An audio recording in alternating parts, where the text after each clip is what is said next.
قل ارأیتم ان اصبح ماؤکم غورا فمن یاتیکم بماء معین، بالکل صحیح ہے۔ اللہ تعالیٰ فرماتا ہے کہ اگر پانی کو ہم زمین کے اندر ہی لے جائیں تو بتاؤ تمہیں یہ چلتا ہوا پانی کون لا کے دے گا؟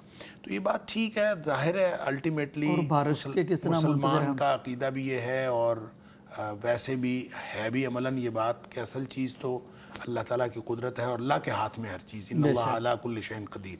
تو اب جو ہے بارش کو ہم سب انتظار کر رہے ہیں، اور محکمہ موسمیات نے بارش کی پیشگوئی بھی کی ہے، اور مجھے لگتا ہے کہ وہ میں دیکھ رہا تھا فور کاسٹ کے لاہور کے اندر تو پرسوں شاید جمعے والے دن جو ہے بارش کا امکان ہے، اللہ کرے جی بالکل۔ باقی ملک کے اندر شاید آج سے جو ہے وہ بارش کا امکان ہے۔ اگر بارش ہوتی ہے تو امید ہے انشاءاللہ اس سے ہماری یہ جو فوگ والا یہ سموگ والا جو مسئلہ ہے یہ حل ہو جائے گا۔ ڈاکٹر صاحب بریک کا وقت آ گیا، ناظرین بریک کا وقت ہے، بریک سے واپس آتے ہیں۔ پاکستان کا مطلب کیا؟ لا الہ الا اللہ۔ پاکستان کا مطلب کیا؟ لا الہ الا اللہ۔ پاکستان کا مطلب کیا؟ لا الہ الا اللہ۔